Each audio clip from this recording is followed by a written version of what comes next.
Thank you so much. Thank you. Thank you. I'm delighted to be here. I do want to say what an honor it was to be a member of Introduction Knoxville in the winter 2024 class. Also the best class of Introduction Knoxville. We survived snowpocalypse, so I think that qualifies us for that. I don't think that's me. I want to say a little bit about the Institute of American Civics. In 2022, bipartisan majorities of Tennessee's 112th General Assembly created the Institute. Legislators from both parties spoke in favor of the Institute's mission to strengthen civic knowledge and revive civility and respect for opposing viewpoints. Housed within the Baker School of Public Policy, the new Baker School of Public Policy and Public Affairs at the University of Tennessee, the IAC reaches Tennesseans through courses, continuing education for teachers, and public events. This afternoon, we have the privilege of hearing from Alexandra Hudson, speaker we're delighted to sponsor.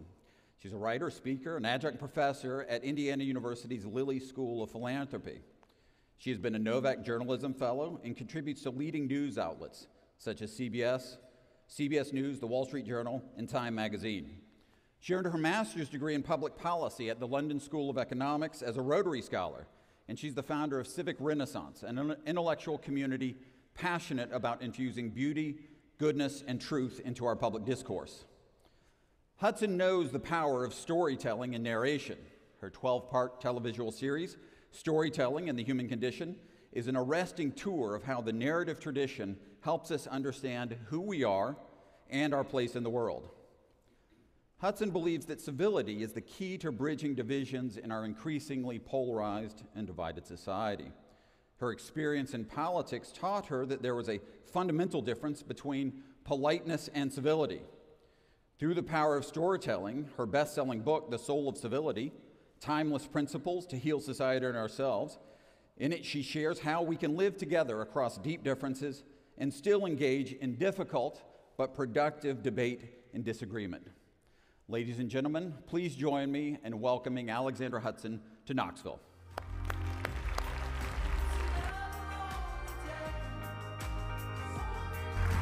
Thanks, Josh.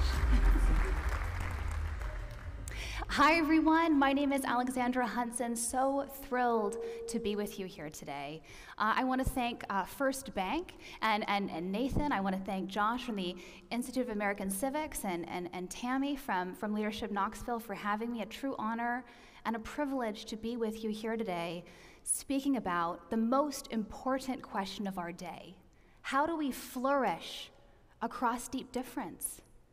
I know this is the most important question for reasons that I'll share with you a little bit about my story, how I came to be interested in this topic, but this is an essential question for democracies around the world. I just got back from book tour in England and in France, and I had the privilege of speaking with the English House of Lords, where we talked about the future of democracy. As half the globe this year goes to the polls, a historically high number, we're also facing unprecedented threats to democracy, from hyperpartisanship to polarization to the rise of political violence. And so today we'll talk about the urgency of this problem, also the timelessness of this problem, the timelessness of the solution, which is civility, and we'll conclude by exploring what we can each do to be a part of the solution right here, right now, which is why I love the motto of this year's Leadership Knoxville Luncheon: lead where you live. I love that. So I came to my interest in this topic, honestly. I'm really grateful my mother is here. She's called Judy, the manners lady. Imagine being raised by the manners lady. And I actually learned while writing this book, my mother is one of 4 women, possibly more, there are probably more out there, who are internationally renowned experts in manners and etiquette, named Judy. There are 4 of them. One of the most prominent is named Judith Martin, who's at the Washington Post, a longtime syndicated columnist there. But there are many things that makes my mother more than just a run-of-the-mill Judith in the etiquette industry. She has a great kids album that you might be interested in looking at up online, and I sing 2 songs on her album. And she's also unbelievably gracious and hospitable and lives her life transforming outsider into insider, stranger into friend, and she makes the world a warmer and more gentle place to live. So really grateful to her example in that way. But I remember growing up, my mother would ask my brothers and I, to mind our P's and Q's, how to set the table, how to shake hands and look people in the eye. And I remember I am constitutionally allergic to authority. I hate rules. I hate being told what to do. Even to this day, someone tells me to do something and I want to know why. I always hungered growing up for a sort of moral and philosophical underpinning for why we do things the way we do them. But I generally followed these norms and proprieties my mother expected us to do because she promised they would work well for me in school and work and life. And she was right. Until I found myself in federal government. I served in Washington, D.C., 2017 to 2018, a rather divided time in our world and especially in our country. And my experience was a microcosm of the deep divisions in our world today. I saw these two extremes when I was in government. On one hand, there was a contingent that was hostile, bellicose, belligerent. These are people who were willing to steamroll and silence and bully anyone into submission to get what they wanted. I knew to stay away from those people. On the other hand, there were people who at first I thought were my people. They were polished and poised and polite, but these are the people who would smile and flatter me and others one moment and stab us in the back the next. And this second contingent deeply perplexed me. My mother had said growing up that manners were an outward expression of our inward character. And yet here I was surrounded by people who were well-mannered and polished and polite, and yet ruthless and cruel. This experience clarified for me that there is an essential distinction between civility and politeness. I realized that there's more, that politeness is etiquette and manners, and it's a technique, it's external, whereas civility is an internal disposition of the heart. It's a way of seeing others as our moral equals, worthy of dignity and respect, just by virtue of our shared moral status as members of the human community. I love this quote from Howard H. Baker: have a genuine and decent respect for differing points of view. Why do we respect differing points of view? Because we respect the people that hold those views, beings with dignity and inherent moral worth. So I realized this essential distinction between civility and politeness, and I fled government. I left government to write this book, and I began researching and writing about this topic and layering that, texturizing my own experience, being raised by the manners lady. And I realized actually that while this is the most important question of our day, this is also a timeless human problem. This is not even a question of, this is the central question of democracy and the classical liberal project. How do we peacefully coexist across differing visions of the good and values? But this is also a timeless human question, because as human beings, we are defined by two competing forces: love of others and love of self. We know we become fully human in relationship with others. We achieve our potential individually and collectively only in relationship with others. And yet, morally and biologically, we are driven to meet our own needs before others. And these two facets of who we are in tension. And they've always been a threat to the good life, to friendship, to community, to human flourishing, as long as we've been around as human beings. I love the story. Raise your hand if you're familiar with the story of the strange case of Dr. Jekyll and Mr. Hyde. Did anyone read this in school and literature? Not too many of you, a few of you. I love how illustrative this story is of this duality in our human nature that is the timeless cause of our civility problem. Dr. Jekyll is an illustrious, prestigious, beloved local leader and physician in Scotland, in Edinburgh. But he struggles with these temptations, these baser lusts and desires. And he finally devises a plan he creates a potion that he drinks at night, which transforms him in secret into the barbaric, monstrous, evil Mr. Hyde. And so by night, he's able to animate and give life to his baser desires in secret and hurts people, robs people, wreaks havoc on the society. And then by day, he's able to maintain his pristine reputation. But something rather unfortunate begins to happen. The more frequently that Dr. Jekyll drinks this potion voluntarily and involuntarily transforms into Mr. Hyde, soon he begins to transform spontaneously, even without drinking the potion. And soon he eventually, permanently becomes Mr. Hyde. And Robert Louis Stevenson writes, "It cannot be said that Jekyll was either purely Jekyll or purely Hyde, because man is not just one. He is inherently two, friend and fiend, love of others, love of self." This tension is timeless. But so is the solution, and the solution is civility, which is not just mere politeness, not just mere manners. It's the art of human flourishing. It is the bare minimum of respect that we are owed and owe to others by virtue of our shared personhood and dignity. Civility respects and loves others enough to even tell hard truths, engage in robust debate. It's the duty of citizenship, which is the etymological root of our word civility, that demands truth-telling, that demands having conversations that might be uncomfortable, risking offending others, that we need, and that's a core argument of my book, that we shouldn't settle for mere politeness in our world today, but we should instead aspire to actually respect people and embody the value of true civility. And these principles of civility are also remarkably timeless. Did you know that the oldest book in the world is a civility book? It's given to us from ancient Egypt, 2350 BC, over 4,000 years ago, written by an advisor to the ancient pharaoh in ancient Egypt named Ptahhotep. Ptahhotep was a leader himself. He had reached the pinnacle of political and the business world and worldly power. He was even offered the opportunity to become pharaoh, which he turned down in order to retire and live a quiet life in tranquility. And while he was in retirement, he reflected on the stuff of the good life and the timeless principles of human flourishing. And he wrote that down in writing as a gift to Pharaoh's son in hopes it would help him be a wise and just ruler. And in these maxims, in these teachings of Ptahhotep that comprise the oldest book in the world, they are remarkably timeless. They could be in a Judith Martin Miss Manners Washington Post column today.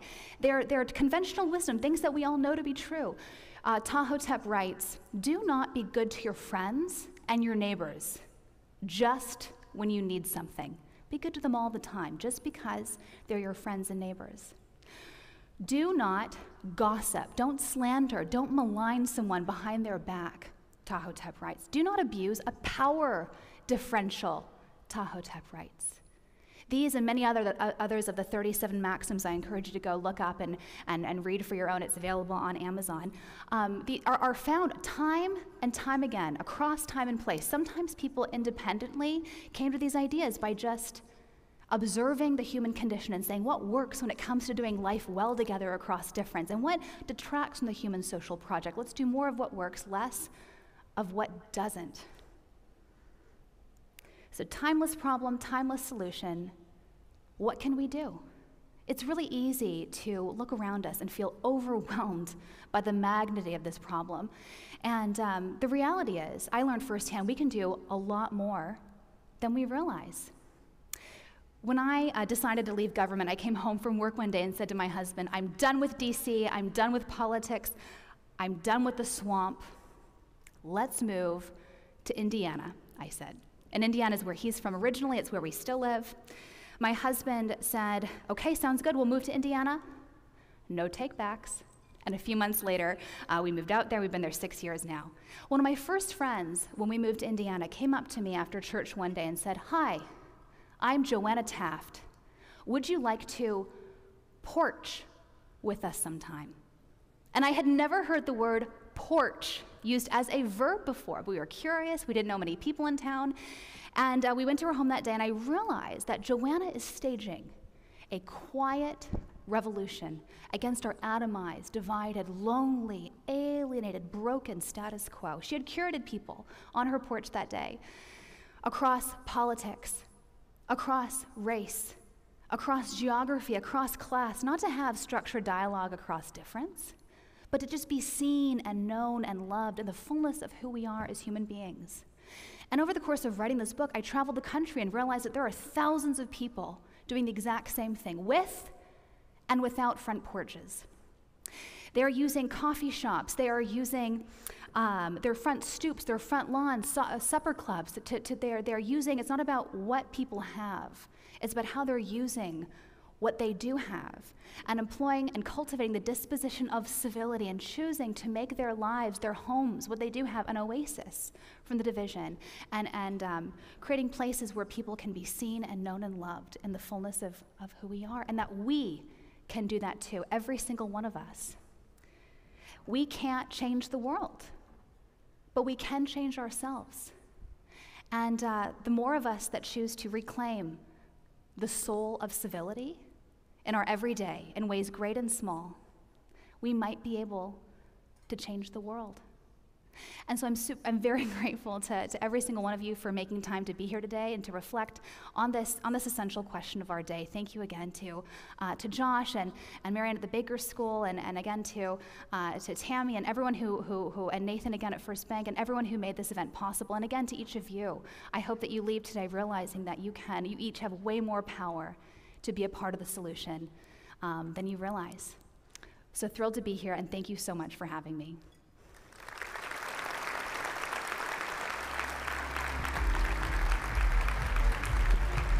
Thank you.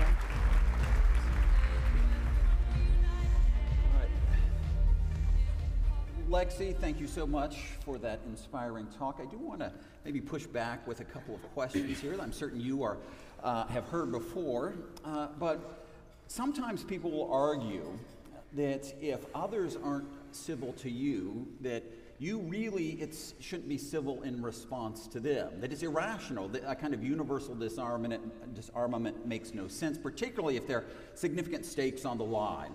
You must have heard this in Washington, D.C. Look, there are big policy issues that are very important, and if we don't respond in kind, we're going to lose. Now, I assume that you think that position is incorrect. Why?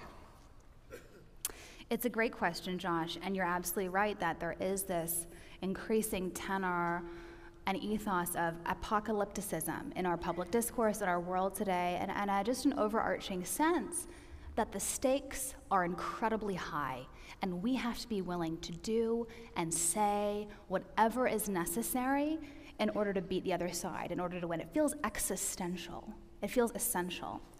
And one argument I make in my book, in fact, this is where the title, The Soul of Civility of my book comes from, is we insufficiently appreciate the way that when we hurt others through a maliciousness, through our unkindness, through even acts of violence, we're seeing increasing acts of violence in our world today. Clausewitz said that war is politics by their means.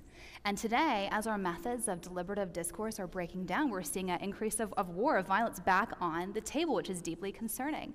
So we insufficiently appreciate that when we engage in these sort of methods that instrumentalize others, that see people as pawns in the way between us and our goals, we do not just hurt and dehumanize others. We hurt ourselves too. And it was actually during a close rereading of Dr. Martin Luther King Jr.'s letter from Birmingham jail while I was at retreat. I was on a retreat with the Aspen Institute while I was in government, thinking about these ideas while I was living through this deep, deep division. And this is what's beautiful about reading a great classic text. You bring to it different parts of different ideas because of where you are in life, and you can always glean new things out of it. And what really struck me about this rereading of Dr. King's work was when he's talking about segregation. He says segregation actually hurts both parties. It hurts the segregated by giving them a false sense of superiority, and the segregator by giving them a false sense of inferiority. But it deforms both souls mutually. And I realize the same is true about incivility, that when we hurt others, when we're through acts of cruelty and malice and vitriol, we don't just hurt them, we make ourselves less human and less humane as well. But the inverse is also true. Acts of charity, grace, hospitality, civility are mutually ennobling. They humanize the other, and they humanize us as well. Wonderful. So since your book was released, you've traveled across the country, now you're traveling overseas as well, visiting a range of communities. You must see other communities that are concerned about the same questions that we're here concerned with in Knoxville to build a strong civic culture, a civil culture. Are there particular communities that are doing this effectively and that we perhaps in Knoxville could look to for examples of how we could do some of the things they're doing to strengthen our community? It's a great question. I am getting contacted weekly by city managers, local mayor's office, city council persons, school superintendents, principals who are saying, how do I instantiate the ideals of your book in our community? And one particular champion of the book that has been doing this is Jeff Worrell. He's a city council person in Carmel, Indiana. I don't know if you guys have seen Parks and Rec before, but I actually watched all of Parks and Rec when I first moved to Indiana. It's about a tiny little town in the city politics, Parks and Rec community there, to orient myself there. And in Parks and Rec, there's a duality, a sort of rivalry between Pawnee, Indiana, and Carmel. Carmel's like, and Eagleton. And Eagleton's like streets are paved with gold, and there's this funny rivalry. And it was kind of funny when Jeff from Carmel, Indiana reached out to me, because I live in Indianapolis where my garbage doesn't get picked up and the roads aren't paved.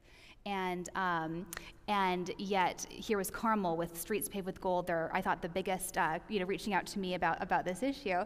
And I thought their biggest concerns were battle over art installations at their roundabouts. But anyway, so what they've done is started a whole civility campaign. They have a civility pledge that's not for leaders, it's for citizens, saying this is what we're expecting of ourselves and of our leaders, which is great. He actually had a hard time getting leaders to sign on to any sort of pledge, but he didn't get a hard time getting massive community support.